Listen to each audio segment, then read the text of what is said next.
কেউ যদি তোমার ভালোবাসা গ্রহণ না করে প্রত্যাখ্যান করে, তবে তাতে কষ্ট পাবে না কখনো। বরং তার প্রতি কৃতজ্ঞ হও, কেননা সে তোমাকে অকারণে ভালোবাসার ভান করে কষ্ট দিতে চায়নি। তোমার ইচ্ছে অনুযায়ী সাময়িক মন রাখতে তোমার সাথে ভনিতা করেনি।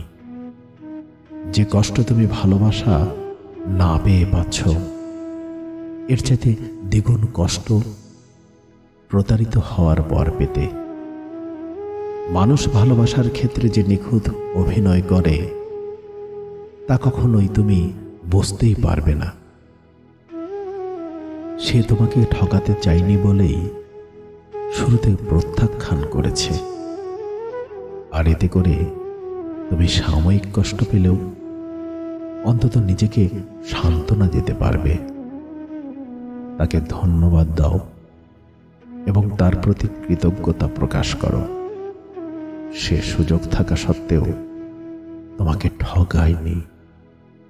পৃথিবীতে অনেক মানুষ আছে যারা কাউকে ভালো না বেসেও দিব্যি অভিনয় করে যায়, এমন ভান করে যেন তাকে জীবনটাই উৎসর্গ করে দেবে। একটা সময় পর যখন তার মোহ কেটে যায় কিংবা তার ইচ্ছে অনুযায়ী সম্পর্ক চলে না, তখন সে সম্পর্ক থেকে সরে দাঁড়াতে দ্বিতীয়বার ভাবে না। একবারটা ভেবে দেখো তো, যাকে তুমি ভালোবাসো সে যদি তোমাকে প্রত্যাখ্যান না করে ভালো না বেসেও দিনের পর দিন ভালোবাসার অভিনয় করে যায়, কতটা নিজেকে ছোট মনে হবে। ভালোবাসায় প্রত্যাখ্যান হওয়ার চাইতে ঠকে যাওয়া যন্ত্রণা বেশি। এ যন্ত্রণা কাউকে বোঝানো যায় না, বলা যায় না। শুধু নীরবে আমৃত্যু সহ্য করে যেতে হয়।